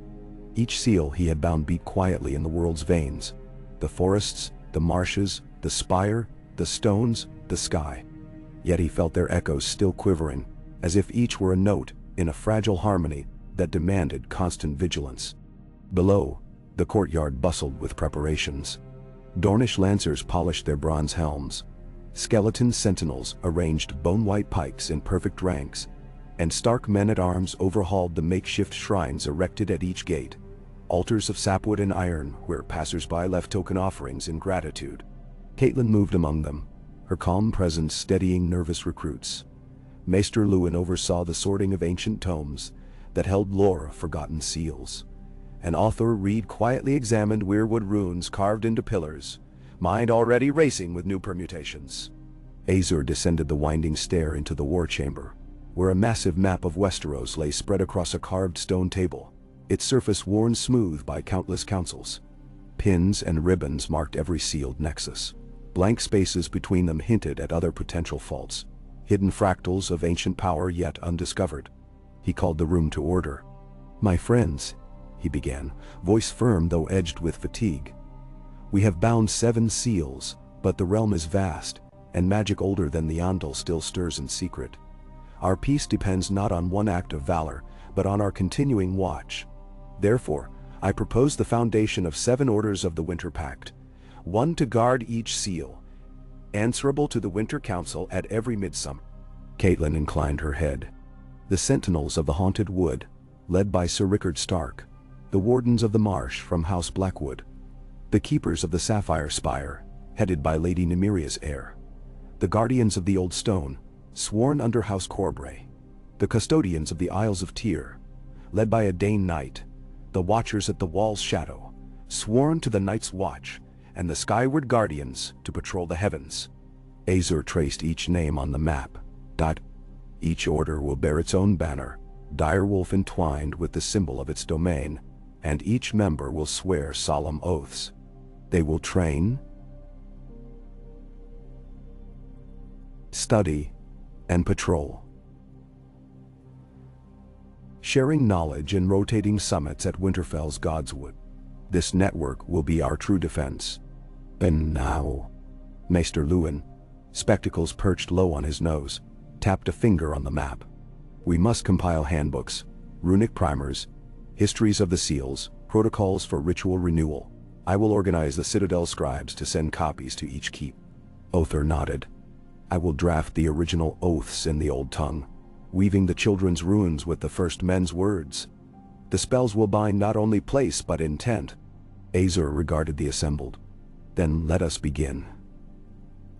We depart at dawn for Greywater Watch to convene with the Blackwoods and establish the Wardens of the Marsh.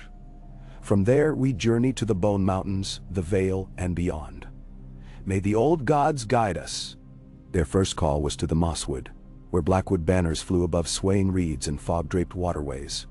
The lords of Blackwood welcomed them in carved longboats, skimming the silted rivers to a hall half-submerged in marsh. Here, Azor held a solemn conclave, beneath a great dome of woven branches, sealing the wardens of the marsh with a ritual of water and sap. Letting weirwood sap drip into brackish water, while runic chants wove a living tide that would hold back drowned spirits and rogue wights. Next, they pressed north to the haunted ruins of the Bone Mountains foothills. Here, skeletal guardians of the high passes, ancient knights bound by honor, stood watch alongside Stark scouts. Azor conferred with Lady Nymeria and Sir Corindane beneath an iron arch carved with weirwood motifs, installing the keepers of the spire. A shard of living sapphire, gifted from the spire's heart, was embedded into a sentinel's mace, symbolizing the union of living stone and living steel. From there, their route led east to the Vale's high passes, where Lady Anya and a council of Corbray knights and Arryn vassals gathered. At the old stone's base, new weirwood skews were driven into the earth, an oath sworn to defend mountain folk from avalanches and frost-born horrors. Azor oversaw every binding, each word carried on the wind to the weirwood roots below, and the very heart of the mountain above. In each region, local peasants and lords alike stood witness, offering simple gifts, salted barley, spun wool, carved wooden totems that the orders accepted as tokens of unity. At every ceremony, skeleton knights marched in perfect formation alongside mounted lancers and forest rangers, their silent presence a constant reminder of the pact. Between these pilgrimages, Azor and his council convened nightly at Winterfell. By hearthlight they reviewed reports. Tremors in the Frostfangs, whispers among old Valeria's ruins, flickers of blue flame in the Shadowlands beyond Yen. Each report spurred further expeditions. Scouts followed rumors of ley line fractures beneath the Dothraki Sea. Envoys visited the free cities to secure treaties against crossing whites. Maesters studied ancient scrolls for clues to mending bonds frayed by time. In the heart of summer, under the longest day's sun, the first annual Winter Council assembled beneath the Weirwood Cathedral of Winterfell's Godswood. Representatives of all 7 orders arrived, armored tower guards, masked marsh keepers, hooded mountain wardens, and spectral captains of the wall. Each bore the banner of their domain and the seal of their order. Azor, garbed in ceremonial Spartite armor inlaid with weirwood patterns, stood at the center beside Catelyn and Eddard. One by one, the lords and commanders spoke their pledges, to guard the realm, to renew the oaths every midsummer, and to share knowledge of threats and visions. When all had sworn, Azor lifted Icebreaker high. "As long as the old gods stand and the world turns," he proclaimed, "so long shall the Winter Pact endure." A thunder of acclamation rolled through the trees. The canopy of weirwood leaves glowed red in the setting sun, as if the trees themselves celebrated. In that moment, Azor felt the full weight and honor of his mission. He was no longer simply Winter Lord. He was protector of realms, keeper of seals, and bridge between ancient magic and mortal will. But even a network of vigilant orders could not still every tremor, or still every whisper of madness. In the weeks that followed, strange events tested the Pact's resilience.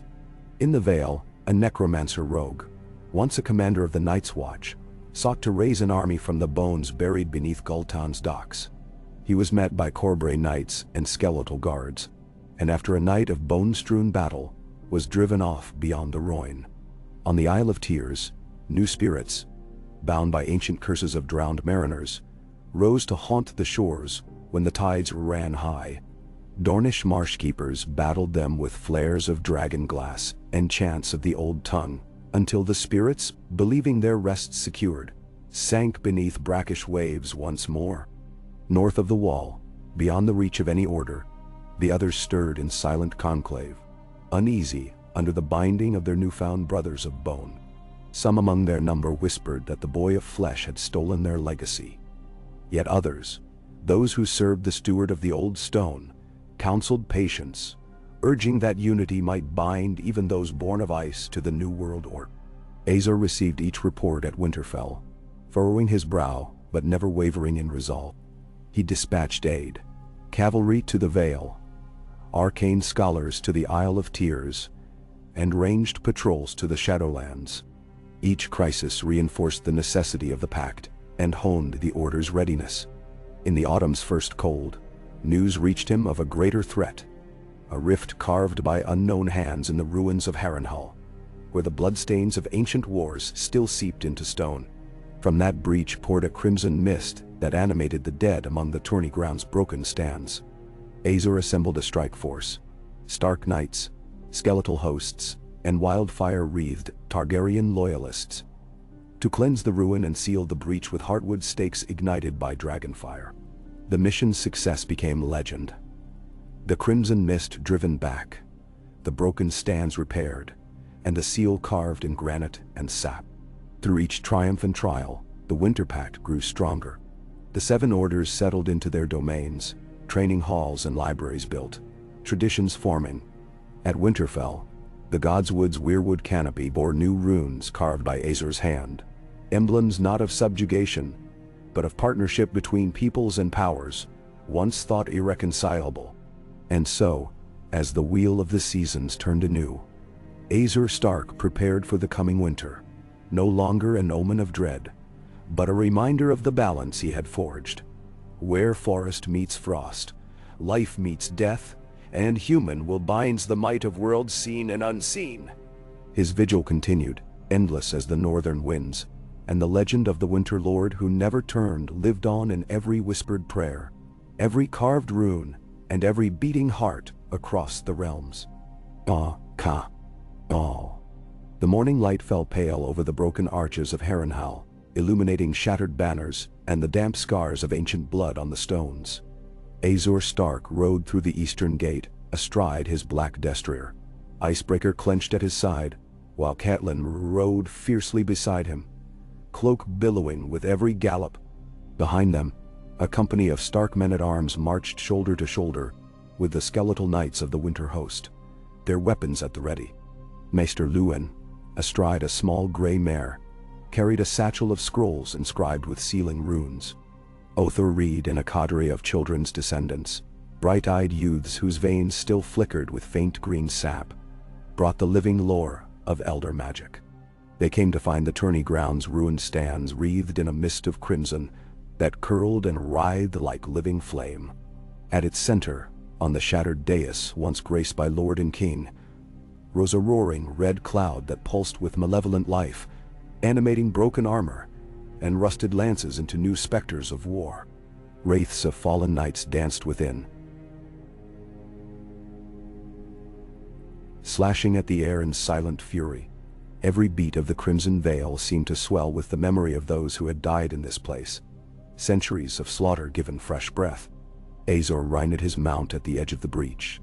There, a great crack in the stone floor yawned as wide as a man's span, glowing from within with that scarlet glow.